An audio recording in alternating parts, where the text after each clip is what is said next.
Hi, everyone. Thank you so much for joining me. Today, well, most of my things that I cover in the webinar are just about relationships, but namely how to manage and handle and put a name to the crises that we face in kind of the human messiness of our attempts to engage in relationships with other people. So sometimes we cover addiction, addiction recovery, infidelity, betrayal trauma, and other kind of things that surface in relationship. But whether we are struggling with a relationship crisis, whether we are struggling with the geopolitical, environmental struggles, that many of us have children, and we're trying to navigate our lives and trying to navigate our kids' lives at the same time. So the book that I was going to use today is really great. I'm actually a big fan of this guy in general. It's The Power of Showing Up by Dan Siegel. And by the way, everything that we talk about in association to how we can parent kids can also be applicable to how we can kind of almost parent ourselves. So a lot of the things that I'm going to go over here about what we can do when our kids are in a state of struggle, when we're all in a state of struggle, you can also reflect and apply it to when we're personally in a state of struggle. You know, there's some schools of thought that we have our own inner child within us that's sometimes screaming out and looking to be loved. And you know, sometimes that inner child screaming out that goes to those unhealthy coping skills of substances and sexually acting out. And so if you don't have children, I think I'd encourage you to listen to it in the context of that as well. Dan Siegel, just really quick, is an interpersonal neurobiologist. Him and Alan Shore are significant, you know, kind of famous UCLA professors on the topics of what they call attachment science. You might know it as attachment theory and interpersonal neurobiology. So essentially they look at relationships and struggles and mental health issues in the context of how our brains develop and are structured around our initial relationships, so the very beginning of our relationship, so in utero and beyond, and how essentially our brain adapts to the information that were received in the context of relationships. And the goal is always what we call secure attachment, because if we experience secure attachment to others, so not just our moms or dads, but the caretakers and coaches and teachers that we experience in life, the science shows that those who are securely attached, actually, I'm gonna write that. The longitudinal research on child development clearly demonstrates that one of the very best predictors of how any child turns out in terms of happiness, social and emotional development, leadership skills, meaningful relationships, academic and career success is whether they developed security from having at least one person who showed up in their life. Across cultures, across the globe, these studies reveal a universal finding about how we can parent well, if not flawlessly. So, because basically they're saying that the foundation of so many of our abilities to cope through things like this crisis all come around, do we have secure attachments with other humans? And it's not just supposed to be one single human, it's supposed to be a village. And that provides us the ability to be resilient to these kind of stressors and conflict, to be able to engage in reciprocity in other relationships, so even relationships, to be able to regulate and soothe ourselves. So when stuff goes down and we feel our neurobiology kind of go into anxiety stress mode, are we using healthy ways to kind of down-regulate that system? Are we flexible, you know, as this world changes on a weekly basis? Do we find ourselves really getting stuck, or are we like, okay, so today is masks. Okay, tomorrow is not masks. Okay, today we can have 10 people around us. Now we have to be in isolation. And then also empathy and compassion. Can you come to these moments of intensity? Can you come to these moments of adversity and conflict with other people and be able to see them as other humans who are in pain and struggle, and develop skills to have empathy and compassion for them when we're faced with those really deep, intense struggles. I wanted to add to another really important part, because obviously a lot of the people that are chiming in here probably didn't come from a secure attached environment, just by the way, because the percentage of them, of the people in America, they've done studies, is really low, that where there's secure attachment. So it's not exactly all over the place to begin with. But the beautiful thing that Dan Siegel and like Alan Shore and all them emphasize over and over again is that the brain is more plastic than they originally thought. They thought the brain was what it was, that the wired neurons, you know, fired a certain way or were destroyed in this way or that way. And now they find there's far more what they call neuroplasticity than they knew, you know, because they have now those more detailed brain imageries. And I know Rob talks about that sometimes too, about the repair work you can do post-drug use and stuff like that, and being addicted to porn or something like that.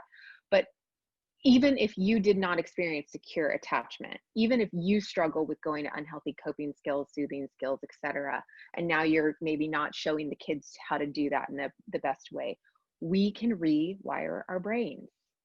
It takes a boatload of work. And a lot of reinforcement and doing it over and over again, hence the beauty of 12 steps, but we can do it. And you could have come from a insecure attachment with really poor coping skills and now go back and create a completely different experience for your children. So there's hope there, always. So this should actually be a relieving book, not a shaming book, because he's not saying it's about the way that you a specific way that you disciplined, you do timeouts or do you not, what language you use.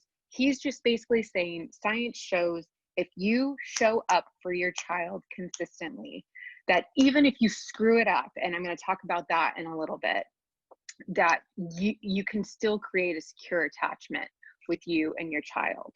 So let me talk about that. So let me go back for a second. I'm a parent of 3 kids. And I'm constantly struggling with literally showing up for my children. I struggle with being present with them because I'm a type A person who's constantly making lists. Now that we're in this really high stress and tense mode, I have my mind is very distracted by lots of other things, the news, how to run and adjust my business, the extreme wants and needs of my clients right now because everyone's really struggling. That it's hard for me, and I want to go to those go-to numbing places like my phone or just running away to down-regulate my overdrive high anxiety right now. So I have to make a very purposeful effort that when they're asking me questions, when they're talking to me, to make sure that my phone is down, that I'm making eye contact with them, that I'm showing that I'm hearing them, that I'm asking them questions, and we'll go over that a little bit more in a minute. So I just want to validate that now more than ever, trying to stay present and show up and be there for your kids. There's just so many obstacles, similar to the several other videos I said about how that's going to be difficult in your primary relationship as well. But it's okay, because he's created 4 S's for how to show up. And those 4 S's are to be safe, to create. So the 4 things that he says that you need to show up for your children are safety, to have them feel like they've been seen, to soothe them, and to create an environment of security. So basically, to create a safe environment is not that you need to fill them, you know, wrap them in bubble wrap and make sure that nothing bad happens to them, but that they have to have a general understanding that, you know, these are things that are safe, these are things that aren't safe, this is okay, this isn't okay. My mom or dad or caretaker doesn't want bad things to happen to me. They care when I'm hurt or when bad things happen to me. We try our best to make home a haven, a safe spot. So you also need to make sure that if they're experiencing bullying or judgment or shaming words outside in that world, which by the way, we all are right now, even adults, that we try our best to not make it in the home, right? Try to keep joking and sarcasm to a minimum, judgment, You coulda, woulda, shoulda done this, shaming concepts, etc. That they feel safe when they're protected physically, emotionally, and relationally. Seen, pay attention to them. They, interpersonal neurobiologists and other relationship type therapists, psychologists like the word attunement. So it's basically saying that you are paying attention to their body and what's going on. The best example I can think of is that the other day, my family was debating, should we go for a walk? Should we go play tennis? Should we go, like, to get physical activity with all of us? One of my children, when we decided we were going for a walk, started actually breaking down and crying, which is obviously a really strong response to something that was very simplistic. So with my attunement skills, because I know this child, I know that she doesn't tend to go to this response, and I'm in tune to her, I'm like, wow, she must be really overwhelmed with things just other than whether or not we're going to go for a walk or play tennis. So it's time for me to kind of take a break, engage with her, and find out what's going on. You know, I think our knee-jerk reaction is to be like, it's just a walk, dude. Just put your shoes on and let's go. Let's stop crying, right? Because we're just trying to get through the day like everybody else. But that's the example that he's giving, is that it's really important that you constantly put it through the context of, I know my child, this means that they're struggling over something. I don't really want to stop and take a second to kind of get curious and find out what's going on, but I need to.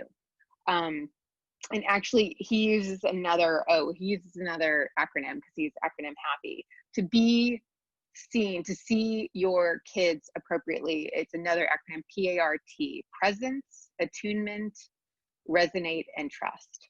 So it's basically be there, eye contact, I'm listening, attune, I'm paying attention to what's going on with you, what's going on with me.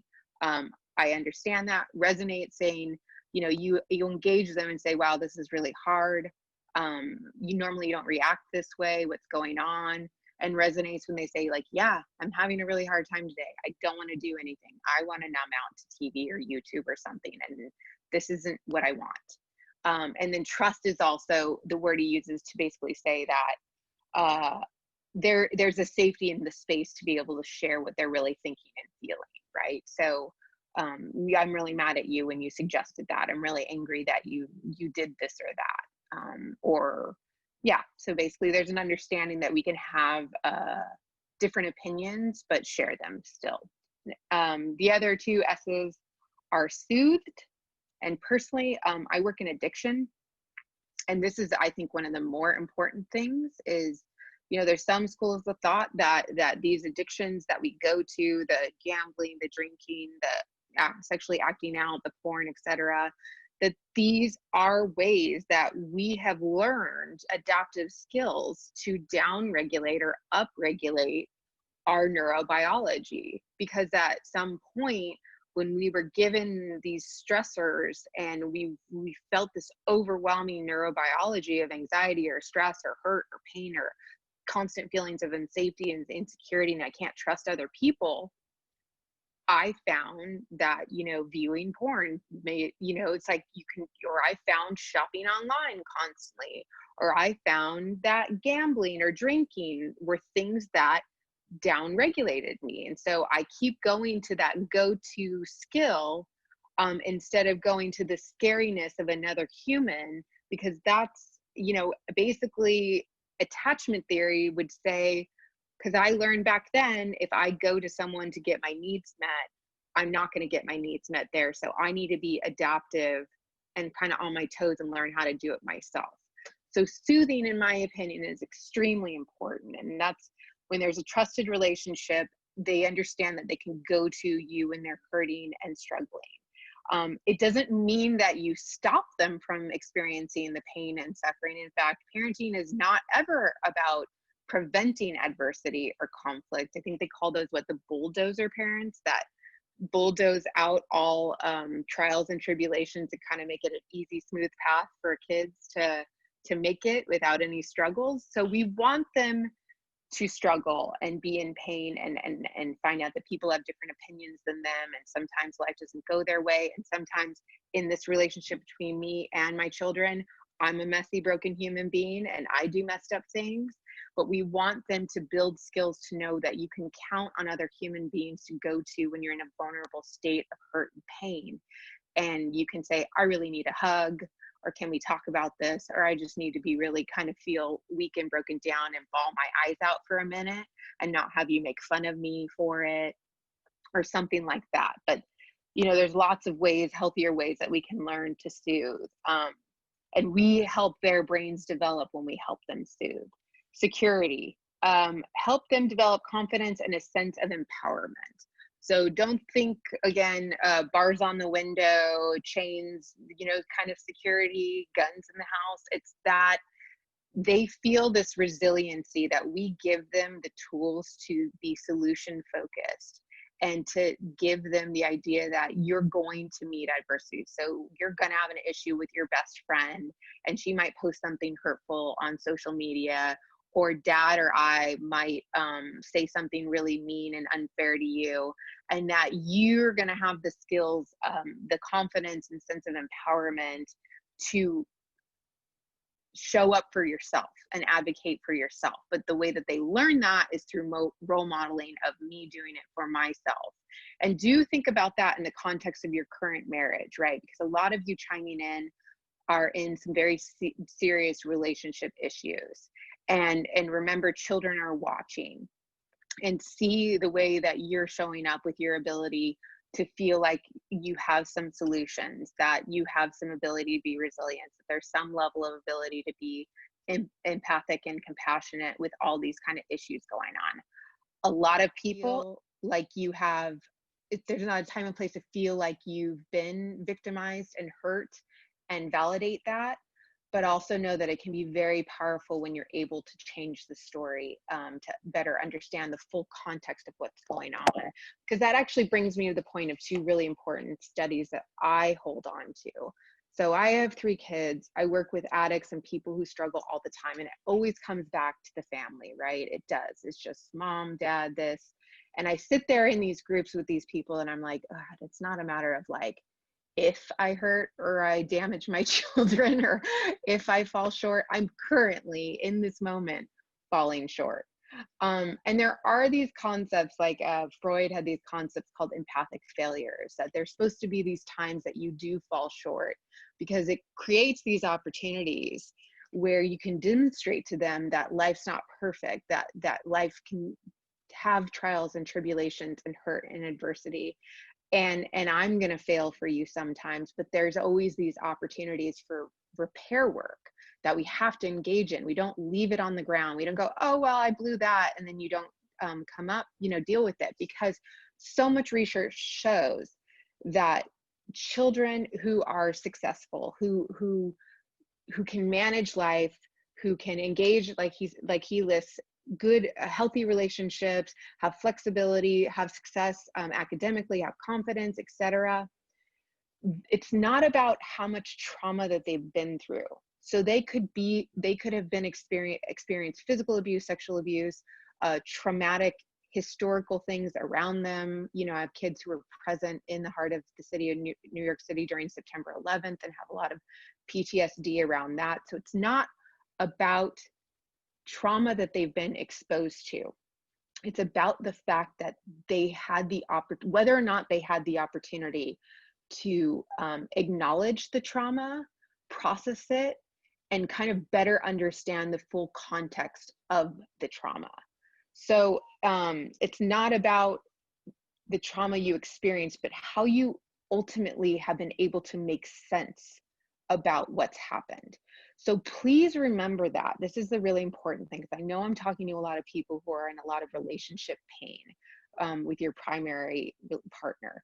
And the age of your kids is really gonna determine what kind of language you use or how much you inform them. But kids know that stuff's going down in the household. They see the crying, they hear the anger, they pick up the energy of people being hurt and angry, or dad leaving or mom leaving, etc. And so please don't ignore the elephant in the room. They're going to write some kind of story in their head, and children are first and foremost very egocentric. So they're going to write a story that I did something bad, or people are really scary, or this is what happens.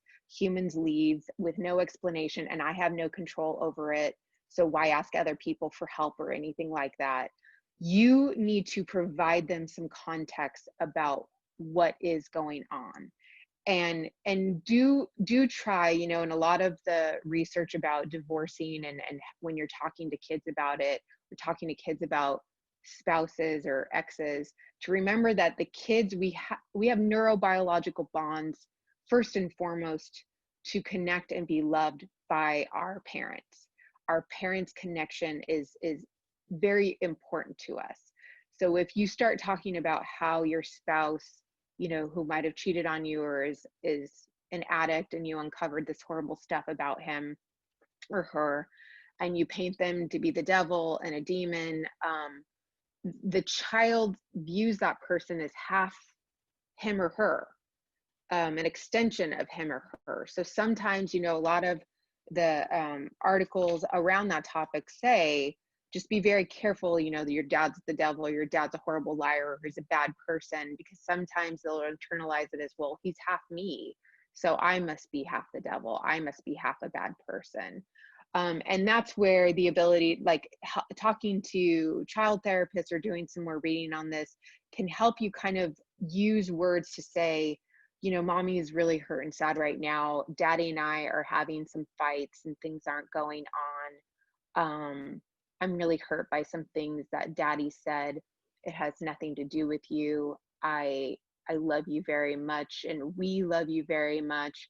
But right now I'm crying because that's what happens when people get in fights with each other. You know, it's very sad when things like this happen to our family, and let them know it's okay for you to be sad too. Like, this is probably really scary for you that dad's not living in our house anymore. You know, you want to tell me about that? And kind of give them the invitation to say and do that.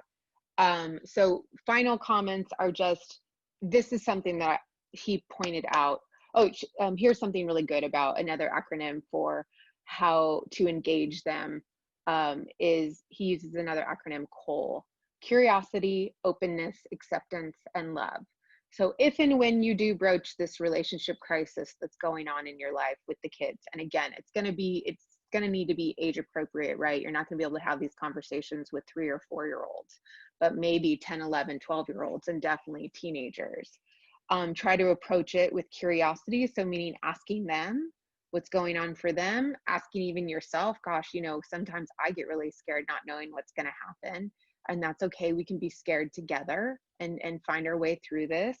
Openness, acceptance, and love. You know, I love you. I'm okay with you being sad and angry sometimes because this is a scary time.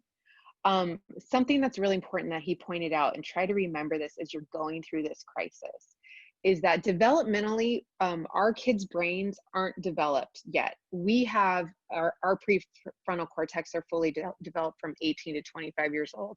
And that's where our ability is to soothe ourselves, make good judgment, think of consequences. So that's kind of why that's like adulthood for us, is we can properly process through what good choices are, etc. And until then, we're supposed to be that. We're like our children's prefrontal cortex. So that's why we help them make, this is a bad decision, don't stick your hand in the garbage disposal, you know, things like that, because they just can't think of it. I mean, I have a 3-year-old right now, and it's like mind blowing how many times a day he would die if we weren't around him. But we're supposed to be that. You know, it's my job to make in a safe environment for him, to see him, to soothe him, to help him feel secure. It is not our children's job to do that for us.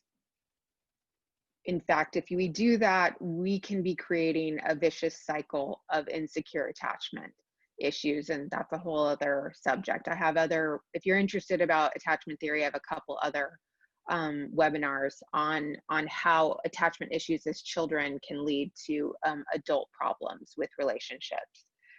So just try to remember that you can be in deep pain, you can be in deep fear, etc., but you need to be seeking out adult support for you to feel safe and secure and soothed, etc. That's why again, I always say groups are so important. 12 steps, support groups, healthy friendships, healthy family members.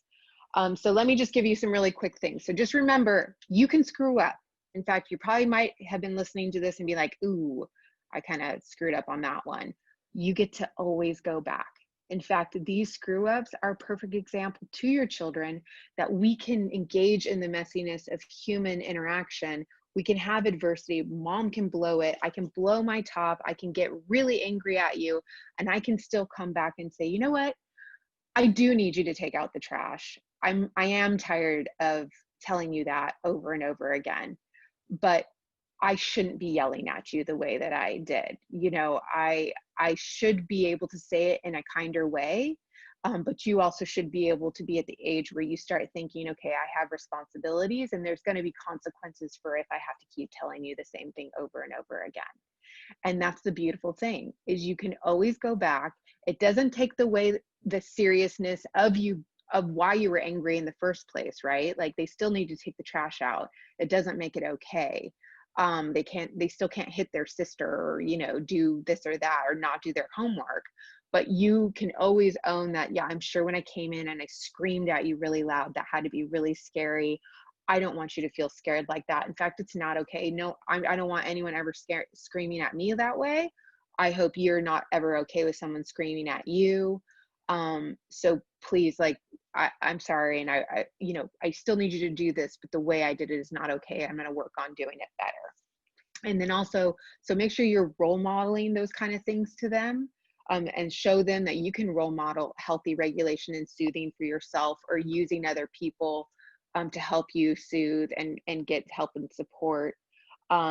Narrate for them. They're not going to have a full library of emotions and fully understand what's going on for them. So sometimes you might say, you know, like with that walk, when my child was upset, I was like, wow, this isn't about the walk. Like, it sounds like you're really upset or overwhelmed or having a hard time. And, you know, I tried to hug her, because there's lots of feel-good hormones that come out when you are being touched and hugged, and that can help with soothing and down regulation, which is another problem with this COVID social distancing thing, is we miss human touch and the healing and calming effects that can happen from things like that.